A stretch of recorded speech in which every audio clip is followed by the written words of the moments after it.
Shalom, selamat malam teman-teman rekan-rekan sekalian. Pada malam hari ini Rabu kita kembali ngopi di rumah saja. Saya seperti biasa saya suka sekali dengan kopi yang cappuccino gitu ya. Ini menjadi kegemaran kopi saya dan saya berharap malam hari ini juga sambil meluangkan waktu kita untuk berjeda sejenak dalam kelelahan kita yang bekerja lain sebagainya. Ya, pada malam hari ini kebenaran firman Tuhan juga kita bisa nikmati seperti kita menikmati kopi di rumah saja. Pada malam hari ini saya akan menyampaikan kebenaran firman sharing terkait dengan ketika Yesus Kristus menyembuhkan seorang yang sakit kusta. Saya berharap teman-teman membuat kopi di rumah saja.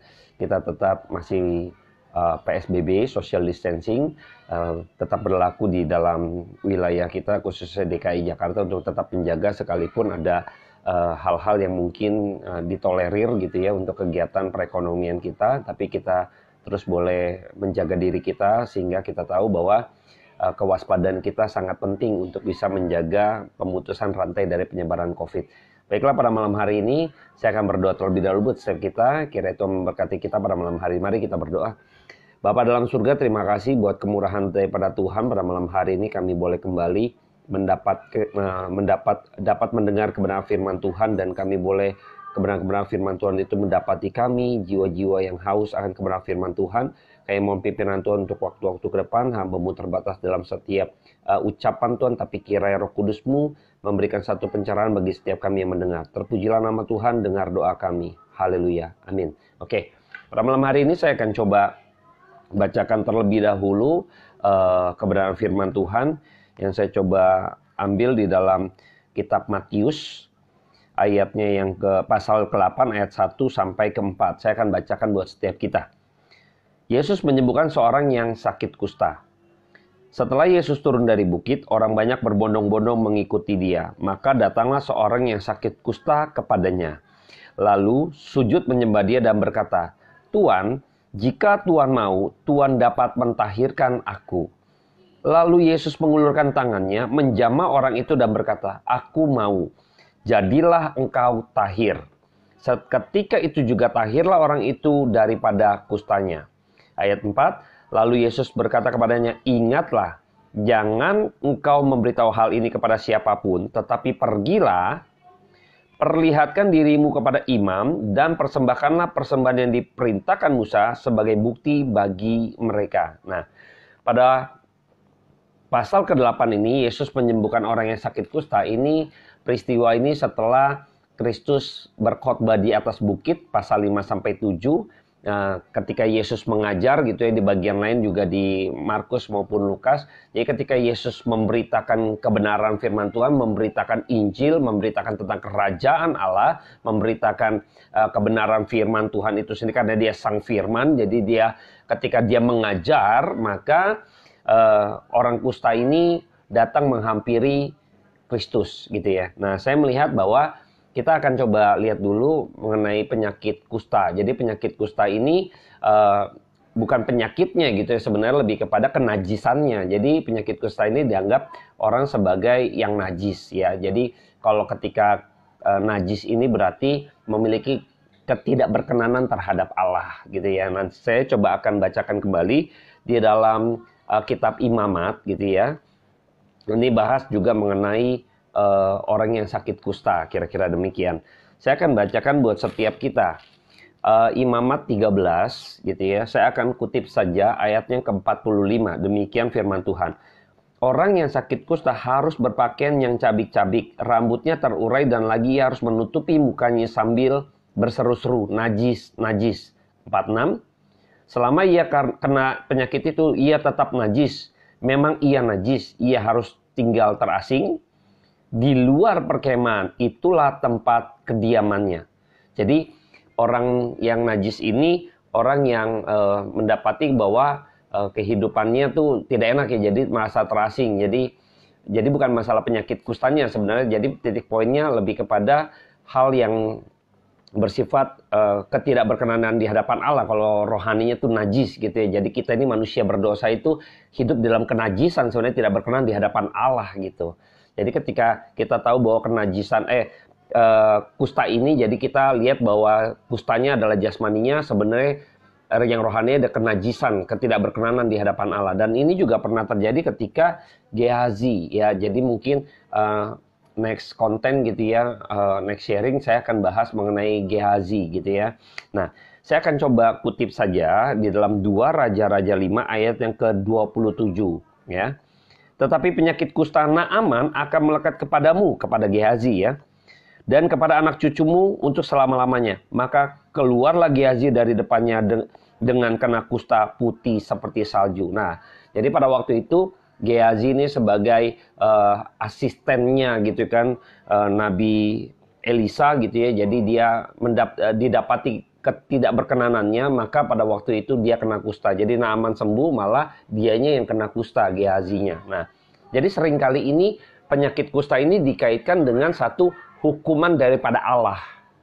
Nah, jadi orang yang kena penyakit kusta, maka tadi kita sudah baca dia najis, dia terasing, dia hidupnya itu di luar daripada komunitas yang seharusnya gitu. Mereka nggak boleh bersosial gitu kan, karena emang harus ada tempat terkhusus, harus menjauh karena semua yang disentuh menjadi najis dan lain sebagainya. Jadi harus dijauhi gitu, sebagai penggambaran orang berdosa, orang yang tidak berkenan di hadapan Allah. Maka kusta sebagai hukuman, jadi dihukum Tuhan, kira-kira demikian. Jadi ketika orang yang sakit kusta itu, maka posisinya sangat tidak enak ya. Jadi sama seperti kita nih, kayak terasingkan gitu ya.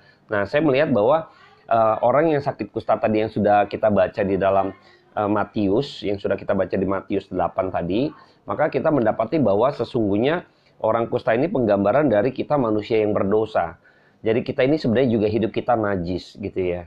Nah, waktu kita hidup najis nih, sama seperti pada waktu itu kita tahu bahwa saya coba akan kutip di dalam Lukas gitu ya. Ketika itu kan si Petrus gitu ya berjumpa dengan Kristus waktu menjala ikan gitu ya. Lalu Tuhan di Danau Genesaret, lalu si Petrus, Tuhan menyerukan kepada Petrus bahwa dia akan menjadi penjala manusia gitu. Lalu dia kaget, dia takut gitu ya, dia tersungkur, dia suruh malah Tuhan Yesus pergi gitu ya, karena dia nggak layak, dia mengaku dosanya. Dan saya akan bacakan di dalam Lukas 5 ayatnya yang ke-8. Ketika Simon Petrus melihat hal itu, ia pun tersungkur di depan Yesus dan berkata, Tuhan, pergilah daripadaku karena aku ini seorang berdosa ya. Jadi kepada waktu pertama kali Petrus berjumpa dengan Yesus, pada waktu itu dia suruh tebar jala. Dia tahu-tahu dapat ikan, dia kaget, dia sadar itu Tuhan gitu ya. Jadi pada waktu itu dia suruh Tuhan, justru dia tersungkur, dia suruh pergi karena dia berdosa gitu loh. Jadi Kristus ini Tuhan, Tuhan ini kudus, Tuhan ini suci, lalu kita ini berdosa. Jadi ketika kita berjumpa dengan yang Sang Kudus, maka kita akan hangus gitu. Jadi ini kita sama seperti api gitu kan, kita seperti materi yang debu gitu ya, begitu api nyala kita akan terbakar dan kita akan hangus dan kita akan lenyap seperti itu. Jadi penggambaran inilah kita tahu bahwa Kristus ini Tuhan gitu. Makanya Petrus pada waktu berjumpa di Danau Genesaret itu dia suruh Kristus justru pergi, bukan gusir. Maksudnya dia sadar dia berdosa. Engkau Tuhan, engkau yang suci, engkau yang kudus, saya ini dosa, saya ini najis, maka saya akan hangus gitu loh.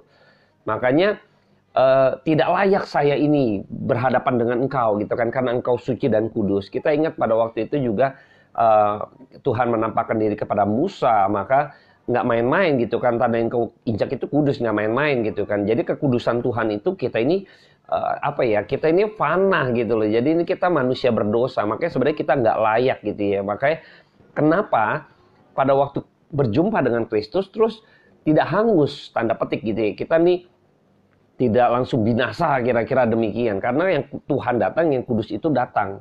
Mengapa bisa demikian? Nah, ini menarik.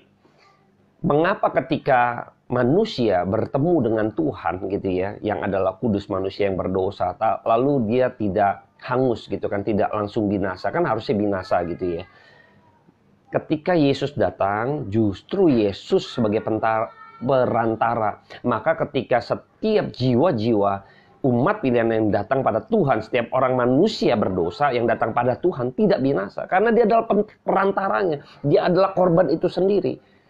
Dia adalah imam itu sendiri. Jadi makanya ketika Anda dan saya datang kepada Kristus gitu kan, dan kita bisa tersungkur di hadapan Tuhan gitu ya, karena dia sudah menanggung dosa kita. Bayangkan ya, luar biasa ya. Kristus datang justru untuk menanggung dosa kita. Makanya ketika kita berjumpa dengan dia sebagai penebus. Jadi kita sudah ditanggungnya, dosa kita sudah ditanggungnya.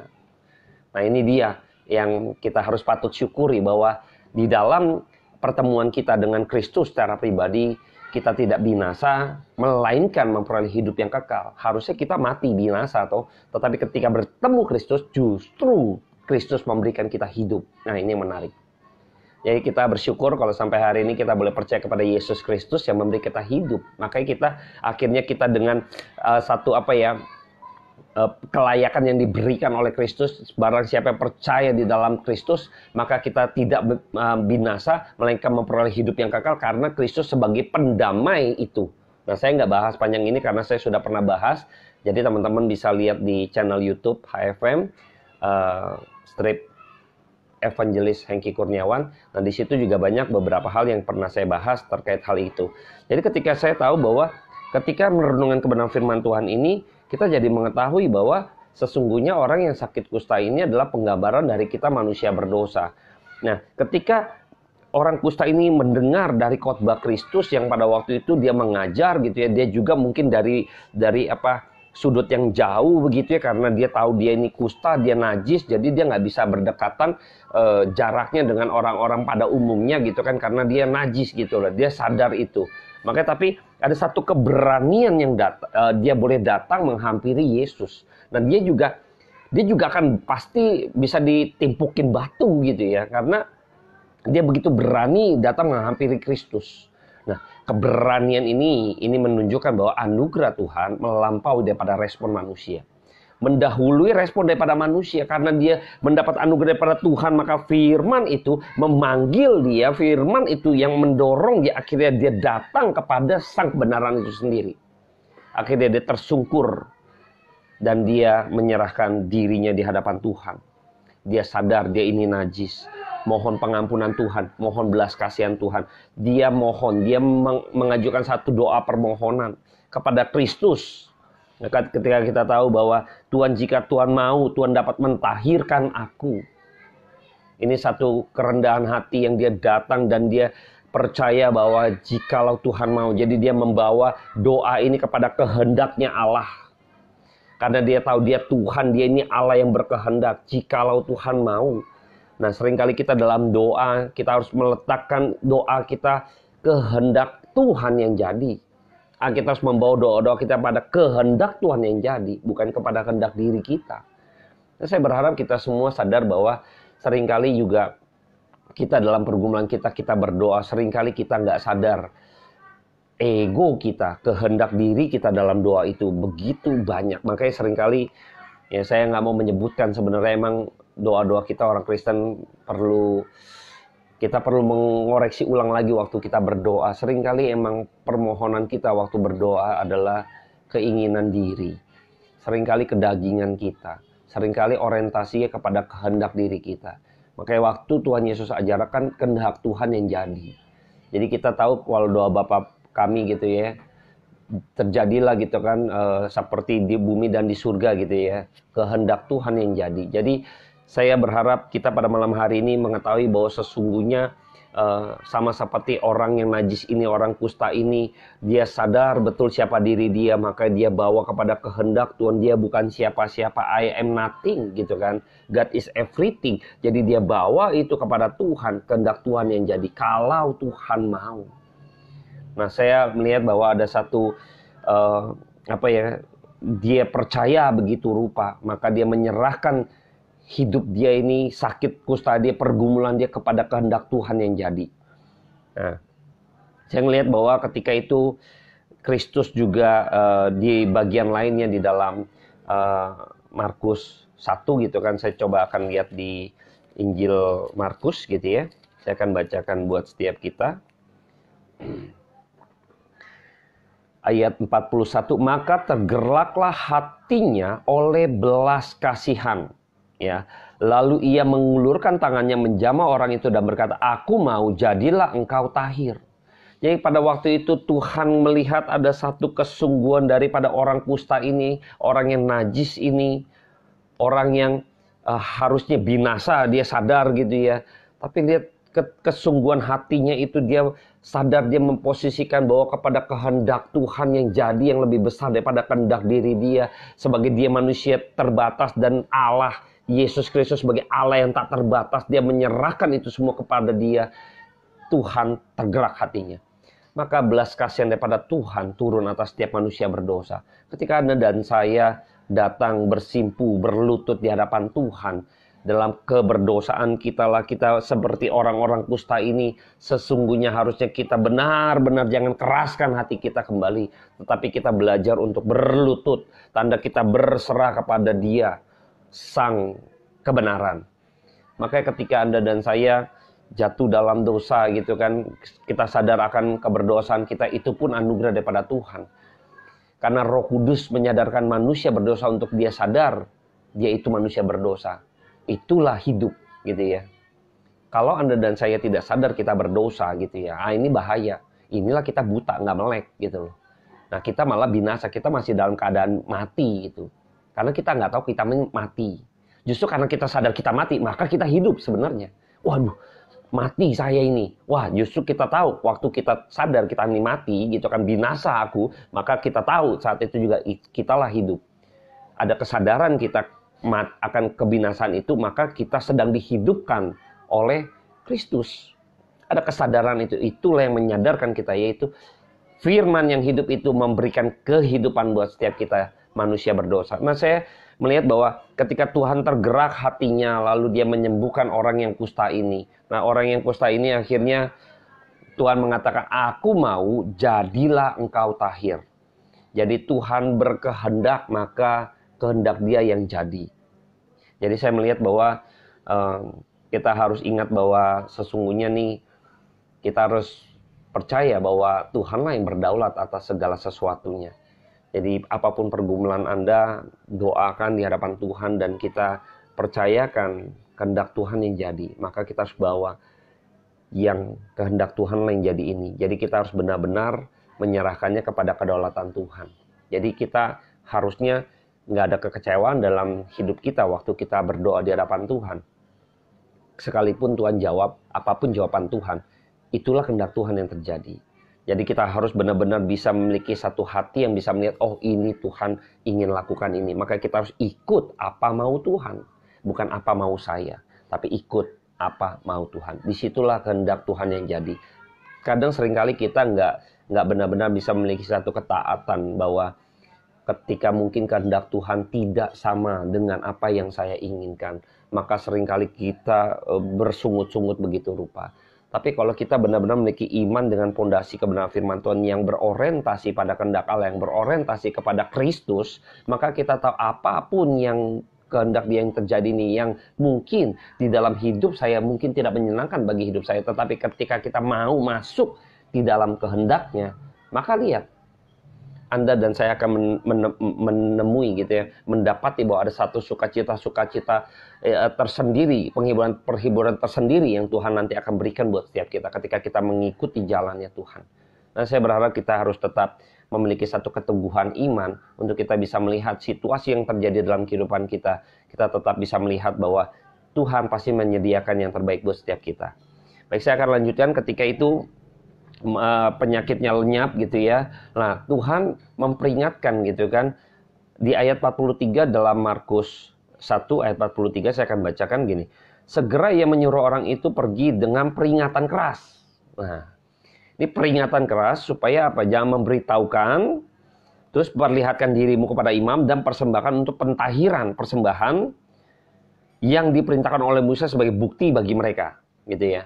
Nah, ini ketika Tuhan memperingatkan dengan keras gitu ya, ini dicatat oleh Injil Markus, peringatan dengan keras ini berarti harus sungguh-sungguh, ini benar-benar nih, jangan main-main kamu, kira-kira demikian. Nah, ketika peringatkan keras ini supaya Kristus tidak perlu dipopulerkan gitu kan, jadi orang seringkali, ya saya pernah singgung juga beberapa hamba Tuhan yang sekiranya merasa bahwa memiliki karunia tertentu melakukan mukjizat lalu membuat satu KKR, membranding dirinya gitu kan, lalu dia expose begitu rupa gitu ya. Tetapi ketika Kristus justru melakukan mujizat, dialah sang pencipta yang melakukan segala sesuatunya, justru dia tidak pernah mengekspos hal-hal demikian gitu loh. Yang dia ekspos adalah kerajaan Allah, yaitu Injil itu sendiri. Tetapi seringkali banyak hamba Tuhan justru mengekspos bukan kebenaran firman Tuhan atau bukan KKR mengenai pendalaman firman Tuhan, tetapi justru sepertinya yang penekanannya hal-hal yang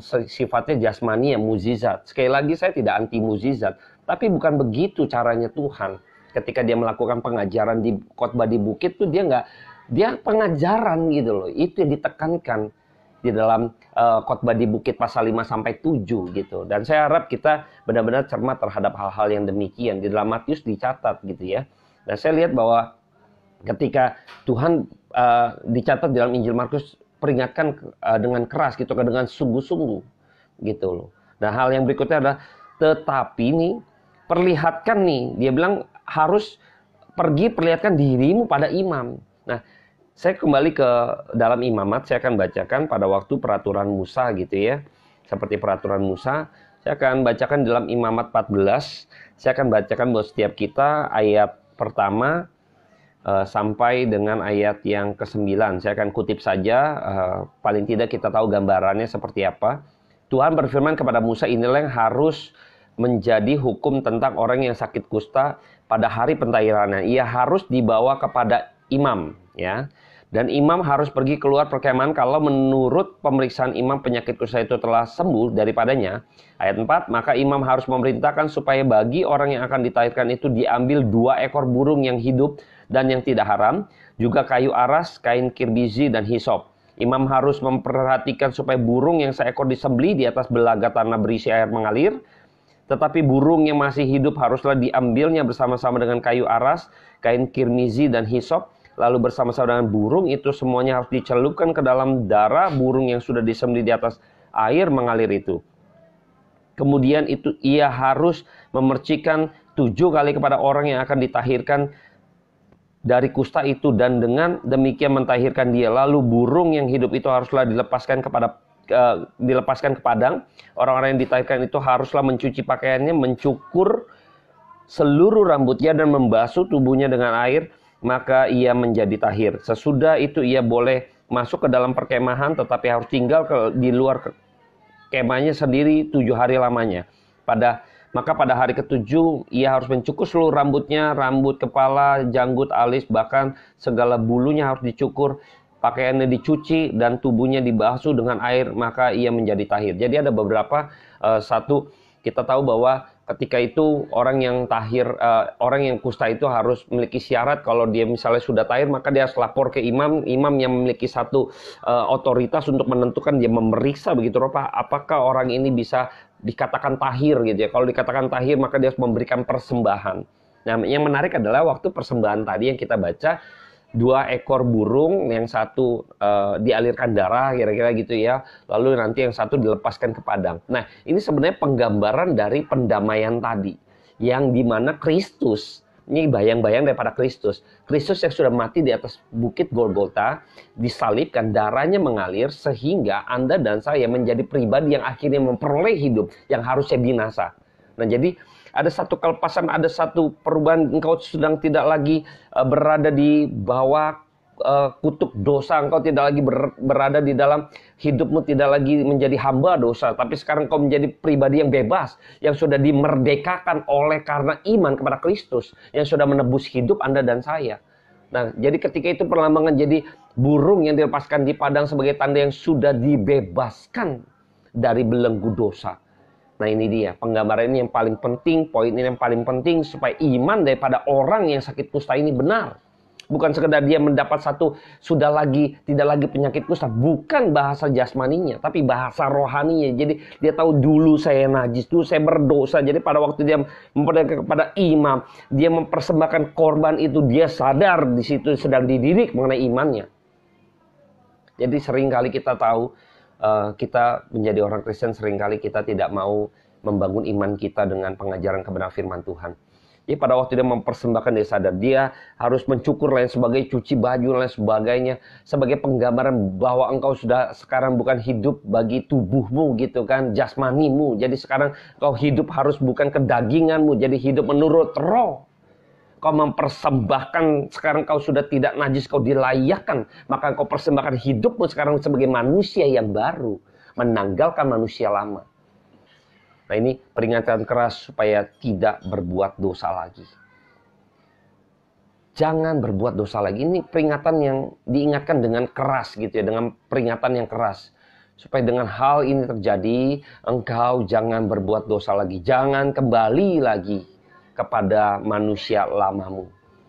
Nah, ini harus yang kita tekankan. Seringkali orang sudah diselamatkan gitu kan, wah, sudah menjadi orang Kristen, lalu hidupnya manusia lamanya yang hidup. Dan sebenarnya apakah dia diselamatkan gitu kan?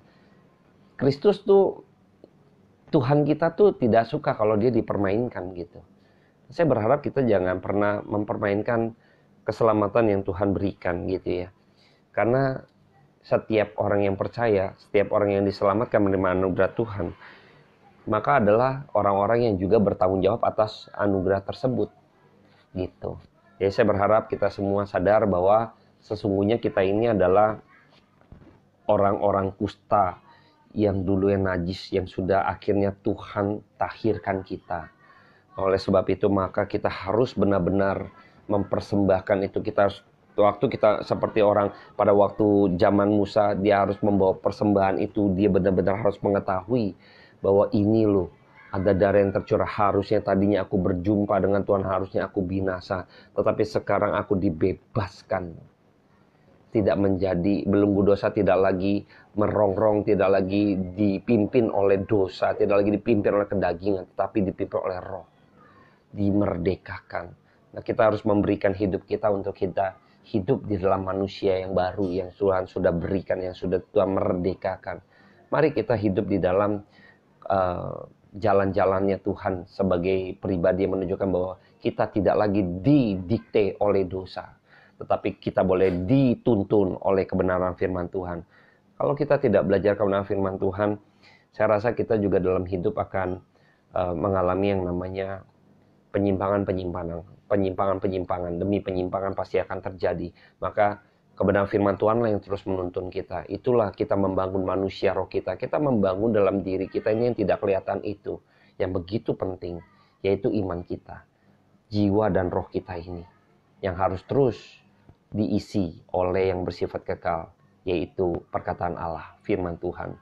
Pada malam hari ini saya sudahi kebenaran firman Tuhan yang dimana sudah kita dengar di dalam Injil Markus yang pertama, maupun juga di Injil Matius yang ke-8 ayat 1-4, maupun juga di Lukas ayat 5 pasal 5 ayat 12-16. Kiranya Tuhan memberkati kita semua. Saya akan tutup di dalam doa.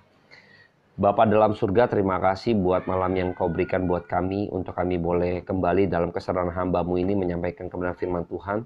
Tapi biarlah Tuhan Kau yang beracara atas hati dan pikiran kami. Roh Kudus-Mu memberikan kami satu iluminasi sehingga kami boleh sadar sesungguhnya kami adalah orang-orang kusta yang sudah ditahirkan oleh Kristus, yang telah menebus dosa kami ketika Engkau mati di atas kayu salib dan darah-Mu mengalir sehingga kami dimerdekakan, yang harusnya binasa memperoleh hidup yang kekal. Kami bersyukur pada malam hari ini Tuhan ingatkan kami betapa besarnya anugerah Tuhan buat setiap kami. Ajar kami untuk terus mengisi dalam anugerah yang Tuhan berikan, untuk kami boleh bertanggung jawab untuk mempersembahkan hidup kami bagi kemuliaan Kristus. Terpujilah nama Tuhan, berkati hidup kami Tuhan, di dalam nama yang kudus. Dengar doa kami, amin. Oke, terima kasih teman-teman yang sudah ikut ambil bagian. Kiranya Tuhan Yesus memberkati kita semua. Salam ngopi bareng, tetap di rumah saja.